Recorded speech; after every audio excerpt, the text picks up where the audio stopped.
Okay, everybody, how you doing out there? And welcome to the Global Table Games and Game Protection Podcast number 10. And this is the last one. There's no more coming after this one. And we saved a special guest here for this very last one. So you don't forget about this podcast moving into next year. And our very special guest is Marc Evans. And I am going to let Marc introduce himself to all of you. Take it away, Marc. Well, thank you, Richard. Thanks again for having me on the podcast. I'm really excited to be here. When we finally get to do this, I'm on the last one, so I'm happy about that. So like you said, my name is Marc Evans. I am a Financial Crimes Investigator. I do several investigations across the board. I do investigations involving casinos and hotels as part of it. I am also the founder of Fraud Hero. We do investigations training and assisting with businesses and law enforcement. I'm a certified fraud examiner. I've been so for a few years now, so I kind of got my head wrapped around a lot of different scams that we're facing nowadays. Okay, that's quite an introduction to say the least. Now, Marc, I've been in and around casinos for 45 years now, and back in the day, things went on, but most of these were not. Obviously, they weren't really high-tech scams. They weren't social engineering scams. They weren't hacking scams. They were just like good old-fashioned credit card scams or passing bad checks, that kind of stuff. And then it seems like recently, in the last 2 or 3 years, I mean, these high-tech scams are taking place, but they're also, besides being high-tech, you would think they're ridiculous. Like, if we talk about what happened in the Circa in Las Vegas, where a social engineering scam went down, where the scammers convinced an employee in the cage. I mean, I don't know exactly how this went down. You probably know a lot better than I do, but convinced an employee in the cage that she needed to gather up $1 million in cash and take a walk outside the casino with the cash in a couple of bags or in a duffel bag or something, and hand it over to a guy in a parking lot behind a Burger King or something like that. And this was at the behest of the owner of the casino or some high level executive in the casino. So Marc, I hear that, and I read about it the first time I actually heard about it, and I'm reading this, and I'm saying, "Are you serious? I mean, come on, how does this stuff happen?" You'd be surprised, and that was just one of the instances. Like if you go across the news and you see it's happening almost every state that has a casino, in the same exact way. Where and these scams, like social engineering scams, are huge, and they affect every kind of business. But casinos have a much larger footprint, or have much more money to lose when it comes to that. So how they feed off fear, or they feed off what we call like the savior complex, where you want to be the one to save the business. And what they do is, if you've ever received those phone calls like, hey, you've got a warrant and the police department is going to come get you unless you send us money over Bitcoin, or we're the IRS or the Social Security Administration, it works in the same way.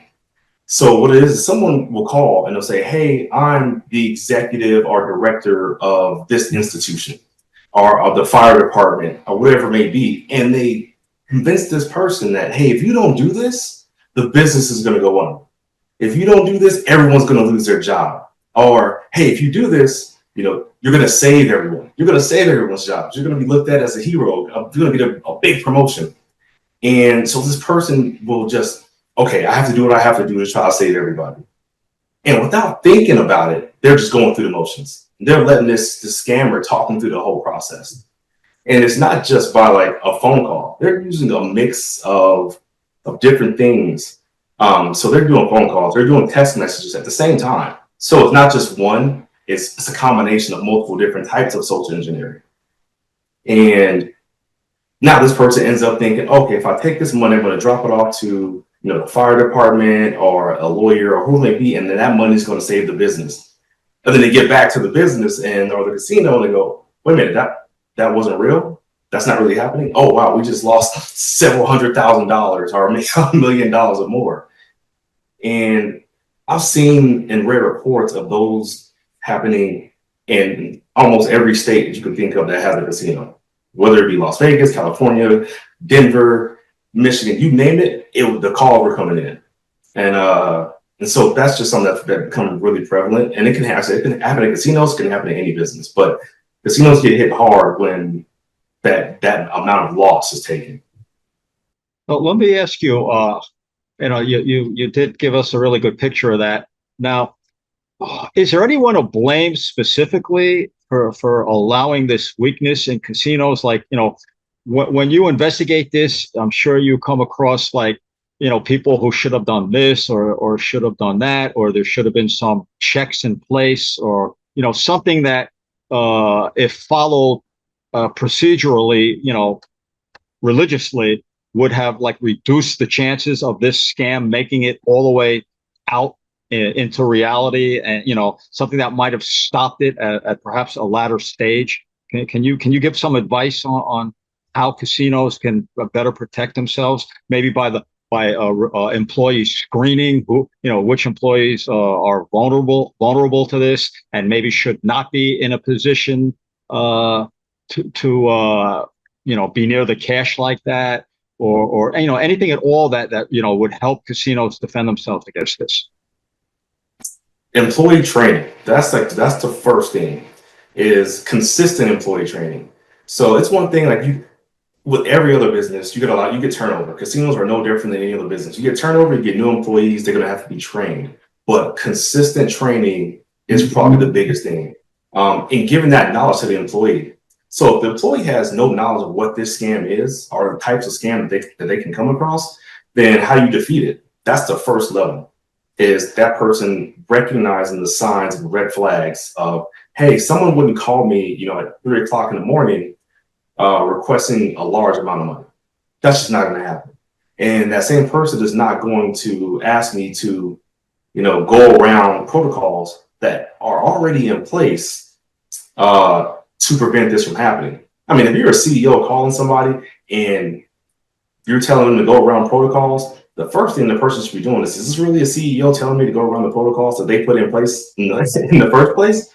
So I think training is the biggest thing. Apart from that, common sense is another huge one. And you think it'd be a little more common, but if someone's calling you, telling you they're from the fire department at 2 a.m, or they're from a police station, or they're some kind of executive. I don't know about too many executives getting up at 2 o'clock in the morning and telling you, hey, you need to take out this much money. And having other systems in place, as far as like a checks and balances system, having where not just one person is responsible for, say, a large amount of money, but they have to, in order to assign something out, you have to have 2 or 3 people in order to take out a large amount of money. You have to have security with you in order to take some money out. So having those things in place would be so beneficial to these types of scams. And you said the way you said common sense, and then like I think I heard you would think common sense is more common. You would think it. Sometimes you see some of these scams and you're like, common sense may not be as common as I think it is, but it's also at the same time, if somebody's not aware of what a scam is, or they don't know, it's that fear that allows them to get scammed, or that savior complex that allows them to get scammed. These scammers, they feed on human emotion, and fear is one of the biggest emotions that you can feed off of. So they use it to their advantage, and they go from that standpoint. And like you say, today, I am a trainer. You mentioned the word trainers, and for the last 25 years, I've been training casinos across the world into how to avoid being scammed. And the first thing that I tell them is it's training. And the first thing that you just told me is it's training. And that's what it is. So another scam that you are probably aware of is There was a hotel clerk, I believe it was at the Aria, who for a period of 8 or 9 months was creating false refunds, and he was processing the refund, and he was having the money credited to his own debit card. And the average refund was like $3,000, and it went on for like 250 times, and it took the area for 700 or 800,000 before finally another employee kind of like figured out what the guy was doing and told the superiors what happened. So what happened there? What makes that happen? Is it the same thing, or is it maybe more or less letting one? This guy was a shift manager in I believe it was in resort operations, or he was a shift manager, and he must have had too much access to too many things, or able to control too many things in order to be able to pull that off for so long without getting caught. So what is your take on that particular scam? So that's more of an embezzlement.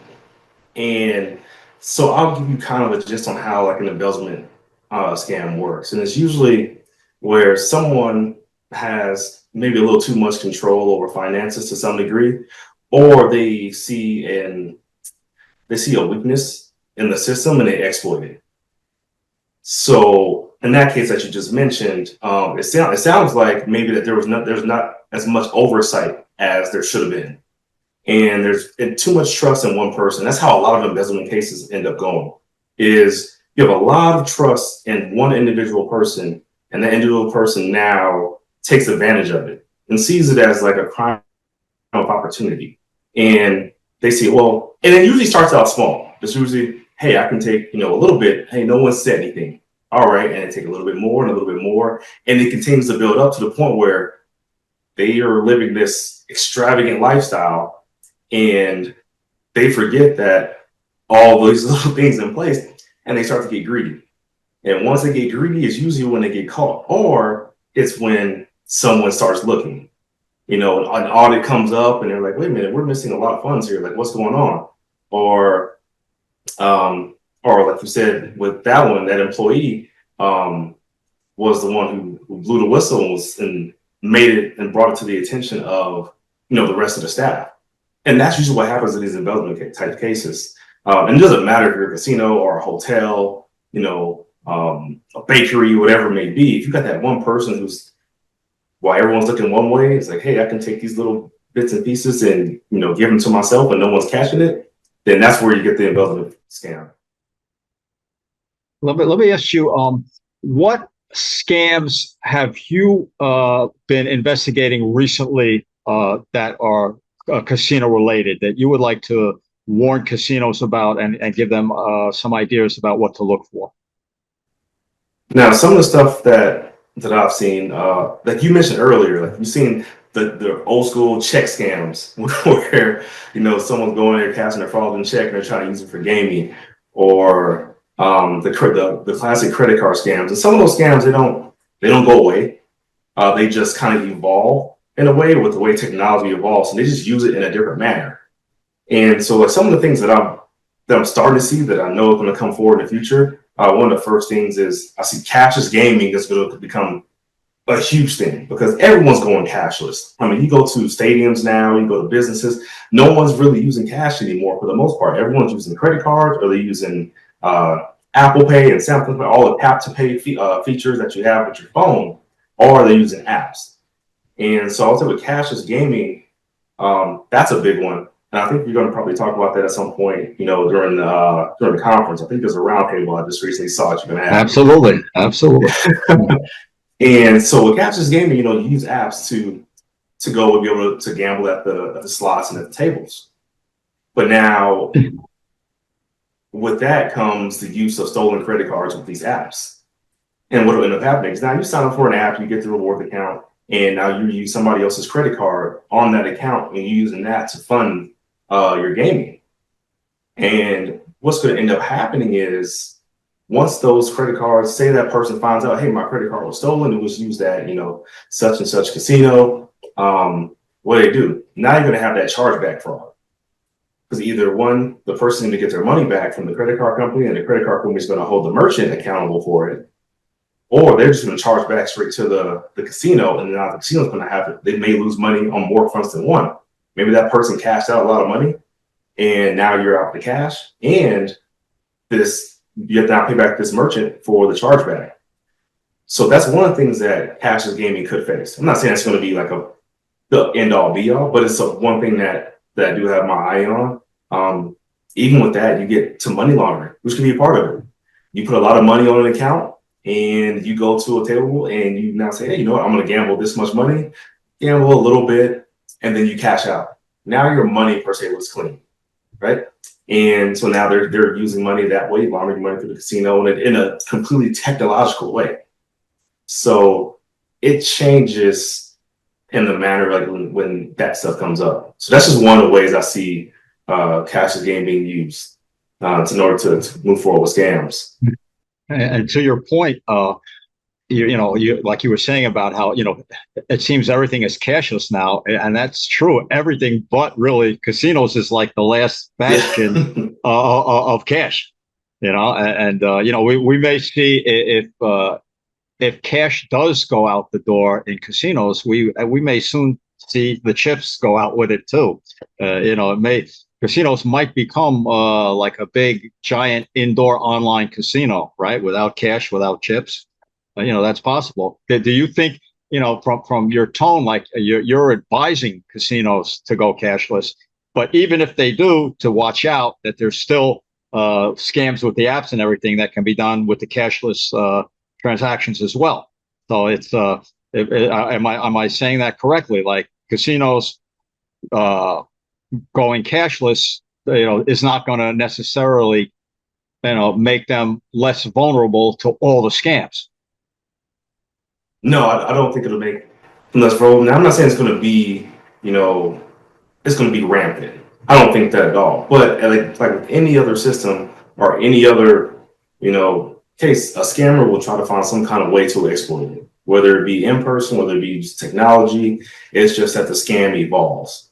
And like I said, the scam could be going on right now, whether it's in person with stolen credit cards and such, but it just evolved with the use of technology, and they see this new avenue to exploit, and they'll try it. A lot of times it's trial and error, and they'll try it. If it doesn't work, they may try a different way. If it does work, they'll continue to try it until, the casinos get wind of it and they say, hey, you know what, let's put some things in place to help mitigate this from happening again, or to help catch it when it is happening. And then once they do, they start doing their investigation and look into it, and they can put the things in place that they need to keep it from happening again, so they're not a victim of any kind of financial loss. What about this is interesting. What about scams that happen in casinos that are directed at the players by not by the casino, by other players or other scammers in the casino? Because casinos are where people have money, or even if it's money via credit card, but they have access to money, and they're buying chips at the tables, and they're gambling, and they're partying, and they're usually they're in Vegas and other areas to gamble, to kind of escape, and their natural defenses toward being scammed might be down in favor of having a good time and not worrying about it. I remember that, back in the day, I remember hearing about a couple of really prolific scammers who were going around Las Vegas, convincing other people gambling, like let's say standing around a craps table, and they would they would find their marks, somebody who was dressed well, had a lot of money, and could see was a big gambler. And they would buddy up to the person and start talking, and then the conversation would go on, and people are drinking, having a good time, and then the scam artist would lay something on them like this. I have a system at craps, that really works, and it works so good that I have casinos in other jurisdictions paying me to help them take flaws out of out of gaming. It could be a card counting thing, or it could be a betting system. It could be anything that these scammers actually convinced several high rollers to invest in them. Actually, like invest in training. Using the word training in a negative way, they would actually pay these guys to train them how to win money at gambling, and they were just completely full of crap.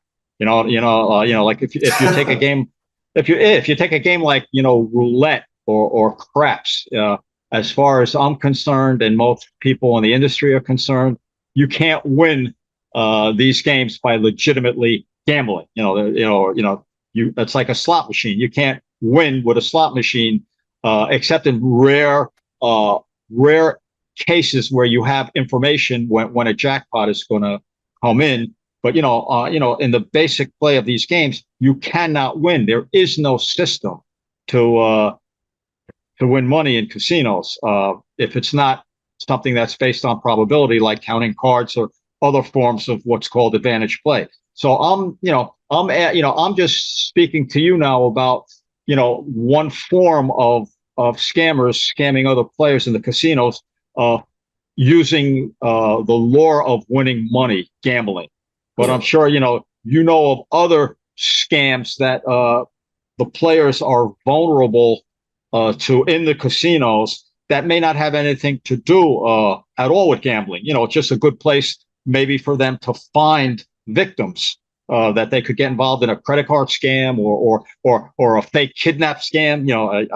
You may have heard something about. You ever hear of any fake kidnap scams where they call somebody went to Vegas for the weekend and the scammers find out about it, and that would be easier to do now with all the online traffic and hacking and all that, where like people find out, scammers find out, certain person's going to Vegas for a couple of days, a weekend, and then they buddy up. They find that person, they buddy up to the person, they get the person drunk, temporarily incapacitated, and at that time they make a call to a relative of that person or a business partner of that person, and they say, "Hey, look, we're holding this person, such and such, so and so, hostage, and we need $15,000 before Monday morning, to set him free." Have you been involved in any of those a little more vicious type scams? No, I'm aware of those type of scams. Have a person been involved in those type of scams? No. Or like investigate those type of scams? Not to that extent. But have I worked for other people who have? Yeah, 100%. And those are like the when you started out with that, the investment scam. That's pretty much what it is. Like you kind of heard about the scams where someone says, "Hey, invest in me. I'll teach you how to use Bitcoin or something like that, and you can make a lot of money by investigating this." And then they get that money and they make the person believe that they're winning and winning and winning, or their investment is growing. And then by the time the person actually goes to get that money back, they're like, "Wait a minute, my money's gone," and the scammer's gone. The scammer never really existed. They're not who they said they were. It's the same thing at a casino where someone may be, "Hey, I won a lot of money at the roulette table today or this week. Let me show you how you can do the same thing. Hey, invest with me, pay me to train you however much money that they're going to ask to train." And then they disappear with that person's money. The person's paid them up front. They say, hey, they give them a few random tips that they probably made up. And that person goes like, "Oh, I'm going to win, all this money. I've paid this guy, X amount of money. And I'm going to go, triple my money that I've been making." And then they go and the tip doesn't work. I'm sure it happens. I'm sure there are people who prey on those people. And like you said, it is much easier to find those people with the advent of the internet and social media, where people are in Vegas, they love it, or wherever they are, they're in some other city and they're gambling and they love it. They're taking photos and someone sees that and they spot this person out in the open. And they go, "Wait a minute, I saw pictures of this person. Oh, this person is, I'm going to go after them and I'm going to tell them like, hey, you're here. I can make a lot of money." Very similar to the kidnapping scam where someone may see someone else, out and about and they're on a vacation and they call and say, "Hey, I got your kid in Las Vegas. If you don't send me this much money, then you'll never see him again." those kind of cases are I mean, they're huge. They're really huge, and they go to a lot of different levels. But have I personally worked on those? No. But they do happen. I'm aware they happen. I wish it didn't happen, but it says scammers are going to find some kind of way to make money. They may not intentionally mean to inflict some kind of physical harm, but they can make you feel like some kind of physical harm is going to happen. You use that fear tactic. You give up all your money, give up your credit cards, and you lose out. You made a really good point when you mentioned the Bitcoin type of, using the Bitcoin quick profit on Bitcoin and all that. I would think that casinos are a good place to introduce that, because it's all about winning and losing money, and maybe the scammers can spot somebody they know has a lot of money and sees the person losing a lot of money, 10, 50, $100,000, and then that person could, approach the other person, the victim, and say, maybe casinos isn't really the best place to make money. I have an idea for you, or whatever. I would think that casinos are a really good place to find potential victims for financial scams. Let me ask you this.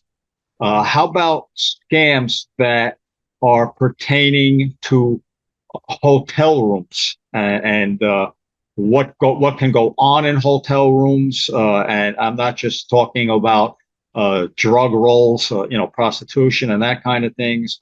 I'm talking about, maybe, any kind of scam that has anything to do with hotel rooms.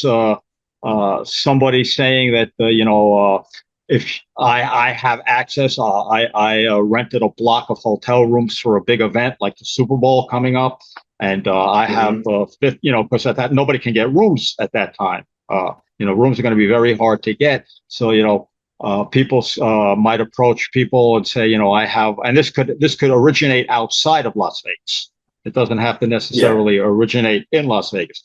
Somebody could post somewhere online or take out an ad in newspapers or whatever, saying they have rooms at such and such hotel in Las Vegas, and I can get them for you at a real reasonable price, like $250 a night, when they're probably all going for at least $1,000 a night.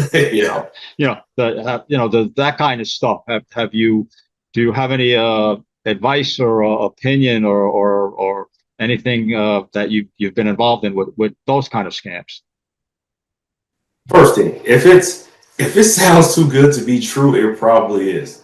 If someone's telling you during Super Bowl weekend you can get a room for $250 in Las Vegas in the Super Bowl, that's back to the common sense. To be true. Right. Back to the common sense. Yeah. And that could be on multiple levels. Like there could be no room that exists. Someone could show you like, hey, look, I have this room, and they're showing you on an app that the hotel has. They say, I have this room here. I'll give the room to you. I can transfer it to you. Just pay me, $250. Now there's two things that could happen with that. There's one, the room doesn't actually exist, and you're going to show up to the hotel and you're never going to be able to get in. And now you're going to be stuck in a place with no place to stay. Or you'll be trying to find a place to stay, and it's going to be ridiculously expensive. Or the second thing is the person got that room using identity theft. And one of the things that I've seen is identity theft being used to obtain rooms, to be take over like rewards accounts for some people, to where they got a hold of someone's actual like hotel account and they booked the room, but everything they booked the room is fraudulent. So they may have used a stolen credit card to book a room or some other means.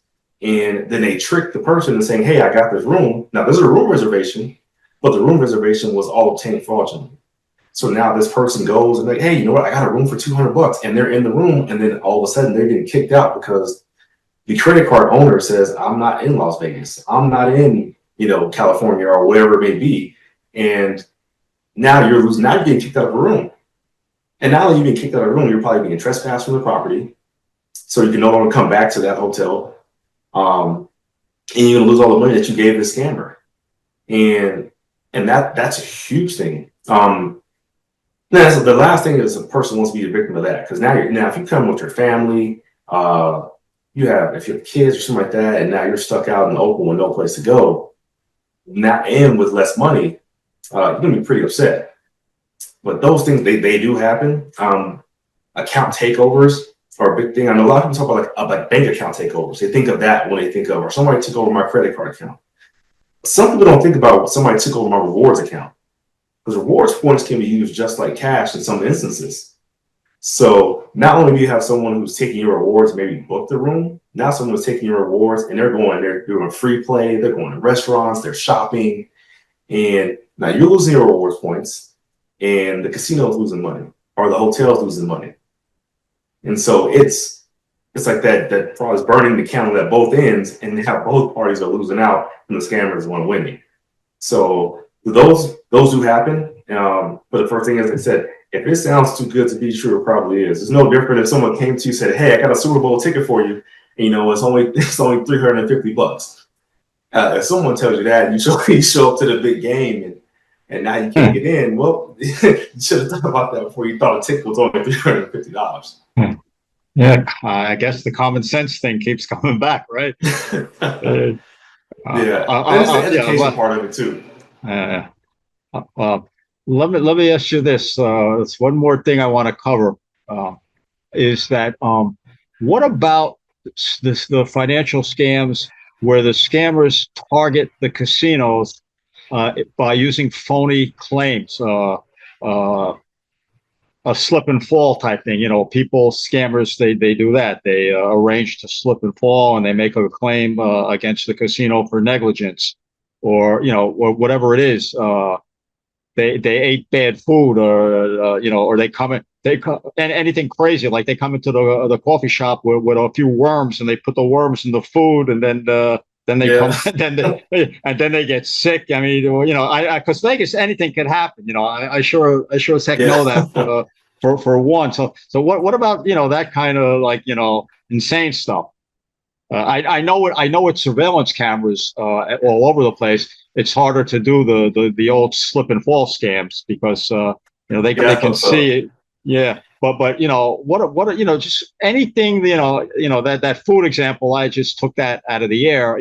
Anything that any other kind of financial scams that you're that you've investigated that are worthy of mentioning.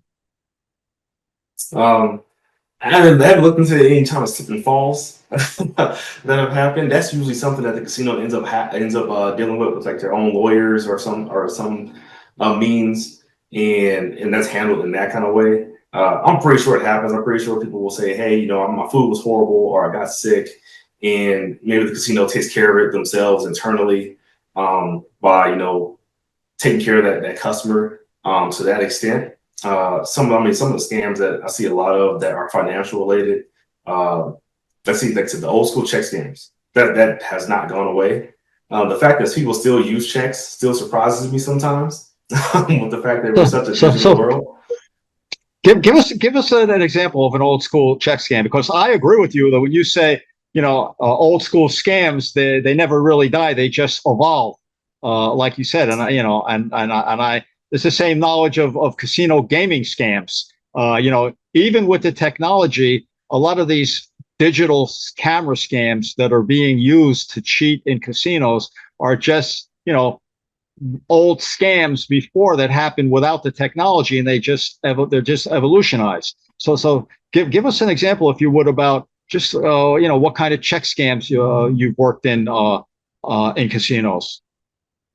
Yeah, I mean, you get some of the check scams like the counterfeit check scams, or and there's a difference between counterfeit and altered check. Like an altered check is somebody got a check, they change the name on it, and they go to cash it. And the counterfeit check is something that's completely a complete counterfeit check. Because you can go buy check stock from anywhere. I mean, you can get check stock from Amazon. It's not illegal to have check stock, but somebody will take this check and they'll go to a casino and they'll cash this check and they'll get cash out. The casino is essentially a 24/7 bank, if you think about it to an extent. And you can go cash a check at 2 or 3 o'clock in the morning if you want to at a casino instead of a bank. And there's different protocols in place sometimes.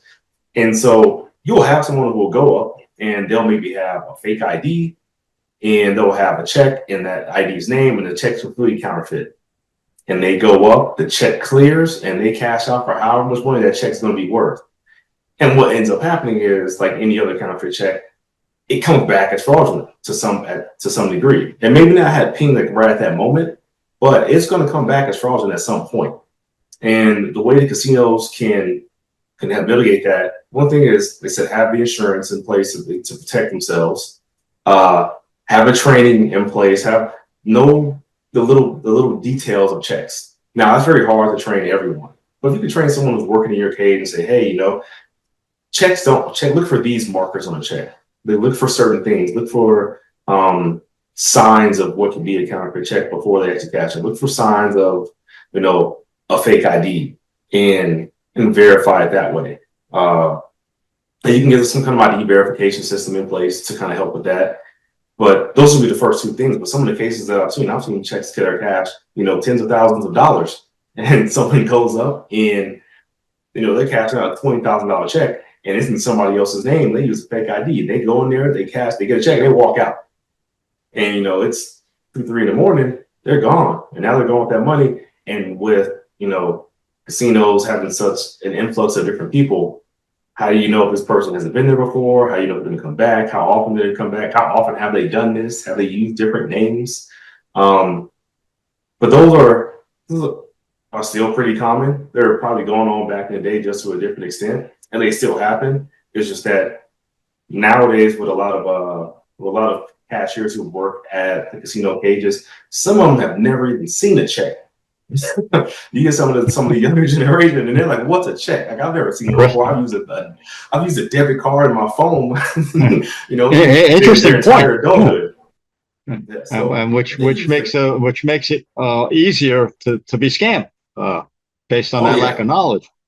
And finally, throughout this, especially throughout the last 10 minutes or so, you've been talking a lot about ID and fake ID, which is a main weapon in the arsenal of most scam artists is fake ID or real fake ID, which is even better. Do you, since you investigate these kind of check scams and financial scams in casinos, do you have an advice or an opinion or an observation of what casinos can better do to verify ID and to spot fake ID? And how good is this fake ID that you see? Are they fake ID fabricated with just names and dates of birth, or I would think probably it's real fake ID where they're stealing the information of perhaps a living person or even a dead person and just attaching that person's info with their face.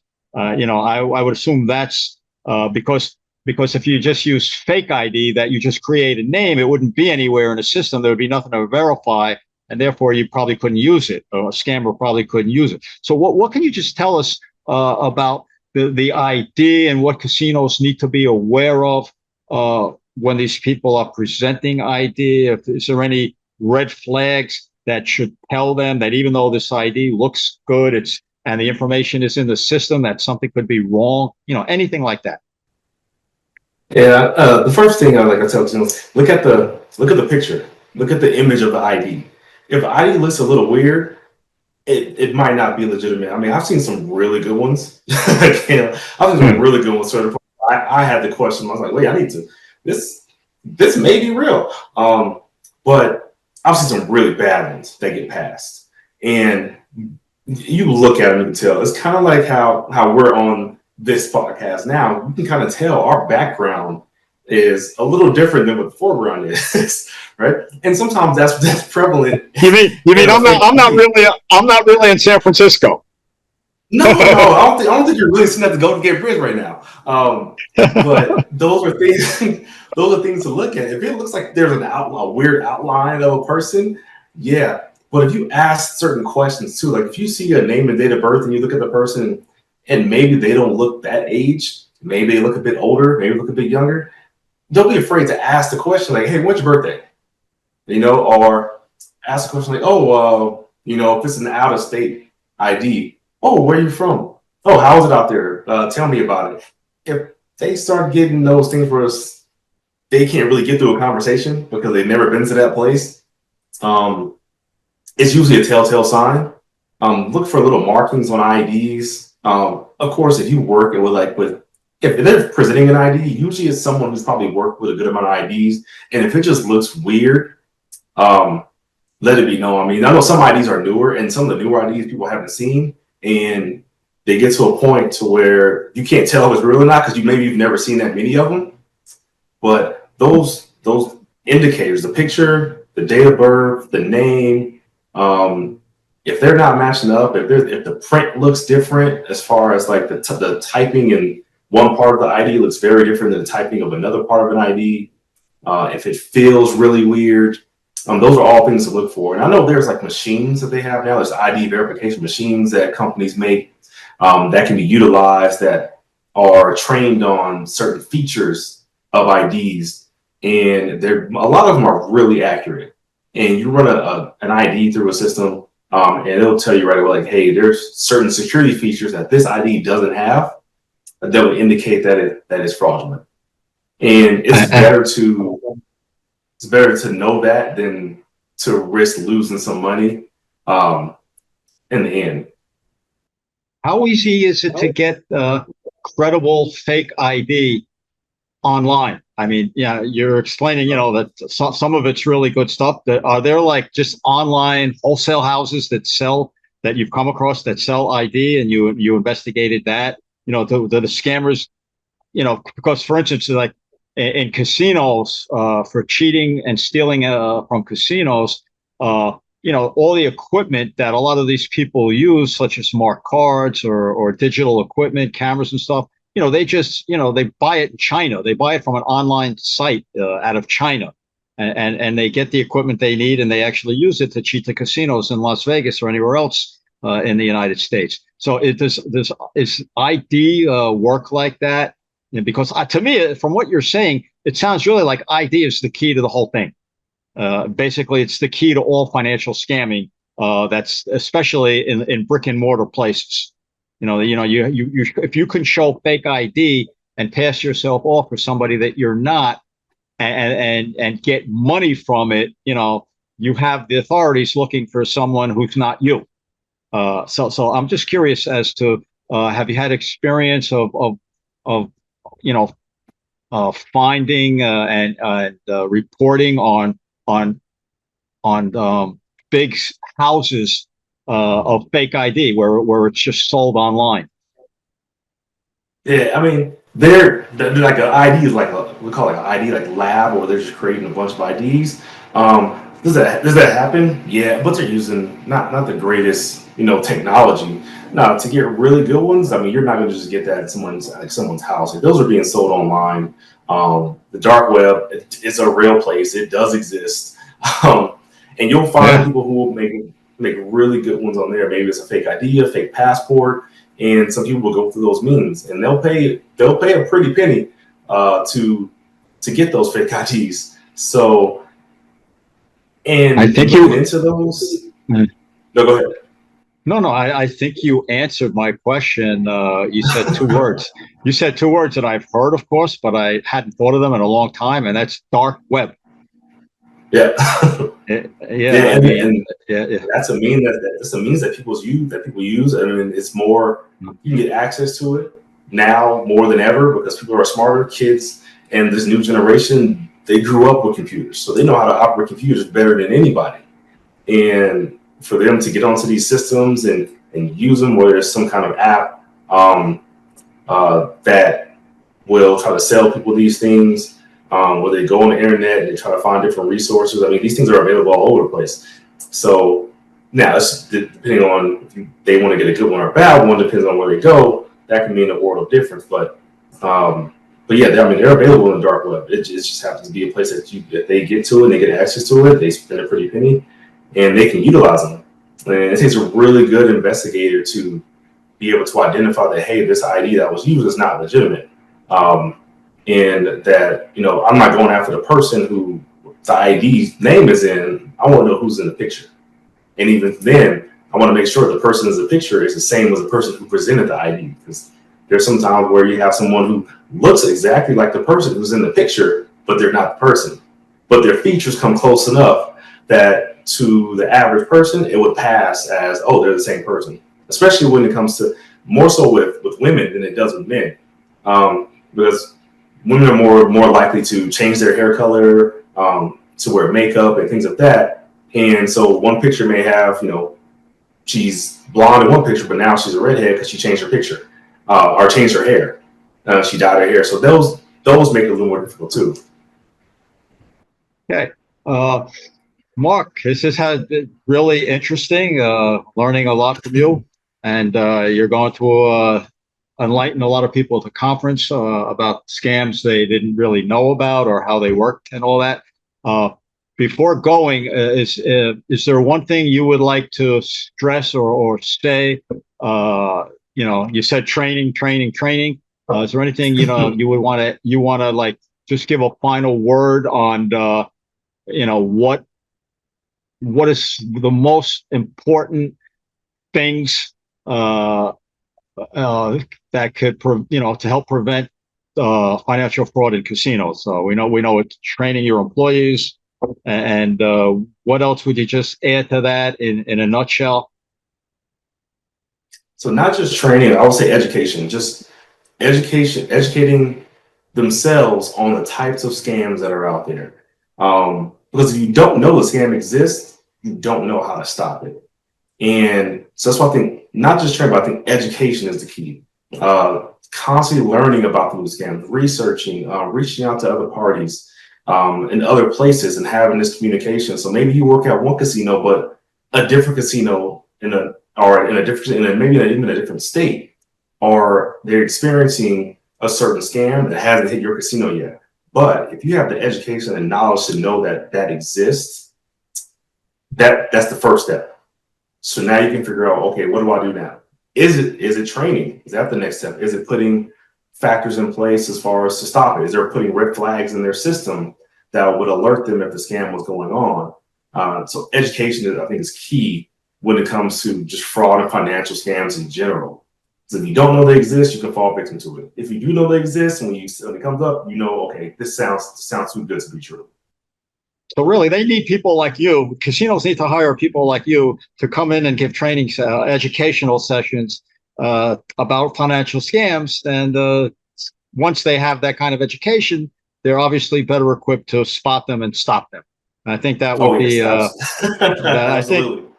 I think that's the best final point of this podcast. I want to thank you very much for coming on here. And I'm looking forward to seeing you at the conference, and can't wait. We're only a month away. And thank you very much, Marc. Well, thanks for having me, Richard. I really appreciate it.